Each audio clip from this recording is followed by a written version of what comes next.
जन्माष्टमी की आप सभी लोगों को बहुत सारी शुभकामनाएं। Me and my kitchen by Nandini में आप सभी लोगों का स्वागत है। आज हम बनाने जा रहे हैं एक ऐसी मिठाई जिसे हम बनाएंगे बहुत ही कम घी में और बिना चाशनी के।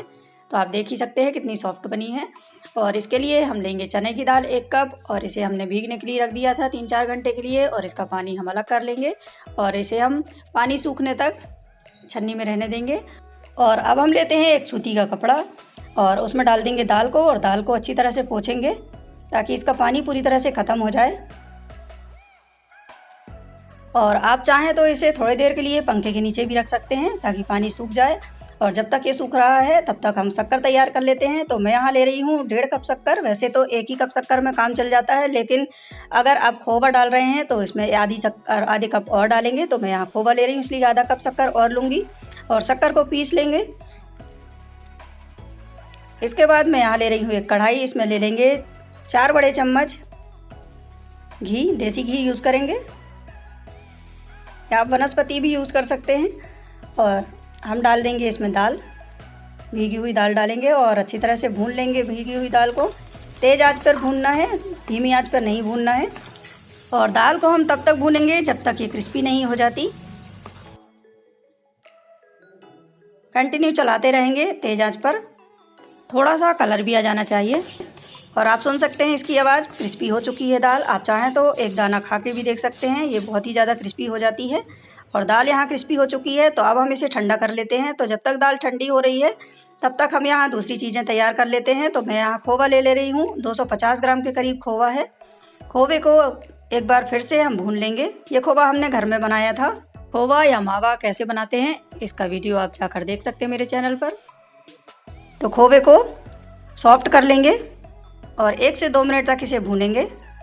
तो यहाँ खोवा तैयार हो चुका है। अब इसे हम ठंडा करेंगे। तब तक हम यहाँ उसी कढ़ाई में लेंगे घी और कुछ मेवे हम भून लेंगे। जो आप लेना चाहें मेवे ले सकते हैं, चिरौंजी ले सकते हैं, पिस्ता ले सकते हैं, नारियल ले सकते हैं, आपको जो भी पसंद है आप डाल सकते हैं। तो मैंने यहाँ काजू लिए हैं, कुछ काजू को छोटे छोटे पीसेस करके इसे हम भून लेंगे।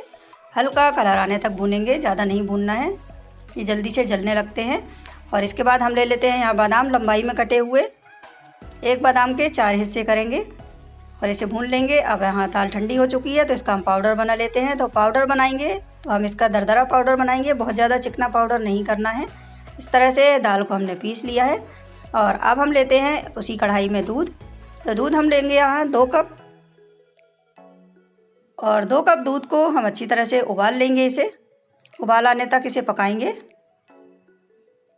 तो यहाँ दूध बॉयल हो चुका है। अब हम इसमें डाल देते हैं हमारी पिसी हुई शक्कर, और शक्कर को घुलने तक दूध को पकाएंगे। और शक्कर घुलने के बाद इसमें हम डाल देंगे चने की दाल जो हमने पीस कर रखी थी। तो उसे और भूनने की ज़रूरत नहीं है क्योंकि चने की दाल को हमने पहले से ही भून कर रखा था। इसके बाद हम इसमें डाल देंगे चने की दाल का पाउडर और कंटिन्यू इसे चलाते रहना है, नहीं तो इसमें गुठलियाँ पड़ जाएंगी। जब तक कि गुठलियाँ ख़त्म नहीं हो जाती तब तक इसे चलाते रहेंगे। धीरे धीरे चलाते हुए इसे पकाते हुए ये गाढ़ा हो जाएगा।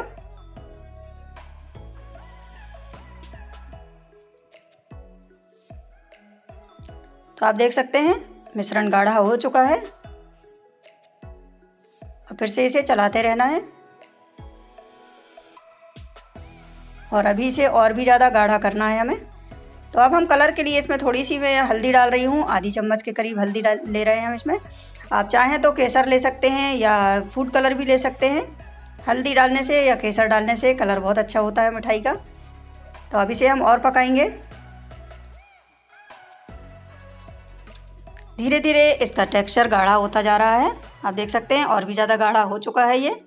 तो अब हम इसमें डाल देंगे भुना हुआ मावा। अगर मावा नहीं डालना चाहते या आपके पास नहीं है तो आप सिंपल दूध की मलाई निकलती है, आधा कप दूध की मलाई डाल सकते हैं। अब हम इसमें डाल देते हैं कुटी हुई इलायची और काजू जो हमने भून कर रखे थे, काजू भी डाल देंगे और मिक्स कर लेंगे। अगर आप मावा नहीं डाल रहे हैं, मलाई डाल रहे हैं, तो यहाँ शक्कर की मात्रा आप कम कर सकते हैं क्योंकि हमने आधा कप शक्कर मावा के कारण डाली थी। तो आप ज़्यादा मीठा खाना चाहते हैं तो आप ज़्यादा भी रख सकते हैं शक्कर। और एक बार फिर से अच्छी तरह से इसे मिक्स कर लेंगे। जब तक कि मावा पूरी तरह से मिश्रण में मिक्स नहीं हो जाता तब तक इसे चलाते रहेंगे। अब हम इसमें डालेंगे 2 बड़े चम्मच घी। आप चाहें तो घी ज़्यादा भी डाल सकते हैं। अगर ज़्यादा घी का बनाना चाहते हैं तो ज़्यादा घी भी डाल सकते हैं, तो मैं यहाँ कम घी का बना रही हूँ, तो घी हम थोड़ा सा कम ही रखेंगे। और मिठाई के मिश्रण में घी को अच्छी तरह से मिक्स कर लेंगे और घी को हमें तब तक पकाना है मिश्रण के साथ में जब तक कि ये मिश्रण में अच्छी तरह से समा नहीं जाता। इसी तरह से चलाते हुए 1 से 2 मिनट बाद आप देखेंगे कि मिश्रण हमारा गाढ़ा हो चुका है। पूरी मिठाई बनाते समय इसकी फ्लेम को हमें मीडियम ही रखना है। अगर आपको लगता है कि थोड़ा जलने लगा है मिश्रण या पतले तले वाली कढ़ाई है तो आप थोड़ा सा कम भी कर सकते हैं। तो यहाँ मिठाई लगभग तैयार हो चुकी है, तो हम गैस को कर देंगे बंद और इसे डाल देंगे किसी घी लगी हुई थाली में या प्लेट में जमने के लिए रख देंगे। तो मैं यहाँ ले रही हूँ किचन फॉयल या बटर पेपर, कुछ भी ले सकते हैं आप। ये सब लगा लेने से, किचन फॉयल और बटर पेपर लगाने से जो मिठाई है उसे हम आसानी से डीमोल्ड कर सकते हैं। तो अब हम मिठाई का जो मिश्रण है उसे रख देंगे इसके ऊपर, किचन फॉयल के में रख देंगे और इसे एक साथ कर लेंगे। ऊपर से अच्छी तरह से कर लेंगे इसे बराबर से।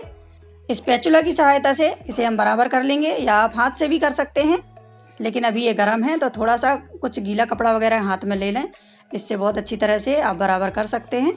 तो मैं इसे स्पैचुला से कर रही हूँ और हाथ से भी हम इसे कर देंगे। तो यहाँ बराबर हो चुकी है मिठाई। अब हम इसे रख देंगे 6 से 7 घंटे के लिए, बाहर ही रखेंगे या 2-3 घंटे के लिए फ्रिज में रख देंगे। तो 2-3 घंटे बाद मैं आपको दिखा रही हूँ, ये बहुत अच्छी तरह से जम चुकी है मिठाई और इसे हम कर लेंगे डीमोल्ड। तो आप देख सकते हैं किचन फॉयल में लेने से या बटर पेपर में जमाने से कितनी अच्छी तरह से डीमोल्ड होने में आसानी रहती है, टूटती नहीं है मिठाई और इसके पीसेस बहुत सुंदर निकल कर आते हैं। तो अब हम इसे कट कर लेते हैं। तो कट करने से ही आपको समझ में आ रही होगी कि कितनी अच्छी ये सॉफ्ट बनी है मिठाई। इस मिठाई को आप बहुत ही आसानी से बना सकते हैं और जो हमने मिश्रण बनाया था, चने की दाल को पीसा था, तो आप इसे स्टोर करके भी रख सकते हैं। जब भी कभी आपका मिठाई खाने का मन करे तो आप मिठाई बना सकते हैं।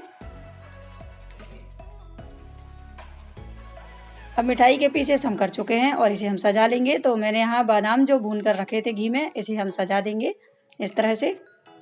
आप चाहें तो नारियल का बूरा भी लगा सकते हैं और पिस्ता वगैरह से भी सजा सकते हैं। तो मैं आपको दिखा रही हूँ मिठाई। इस तरह से घर की बनी हुई फ्रेश मिठाई तैयार हो चुकी है, कम घी और बिना चाशनी के। एक बार आप भी अपने घर में ज़रूर ट्राई कीजिए चने की दाल की मिठाई और मेरे चैनल को लाइक, सब्सक्राइब एंड शेयर ज़रूर कीजिए। तो मिलते हैं अगली वीडियो में। Thanks for watching.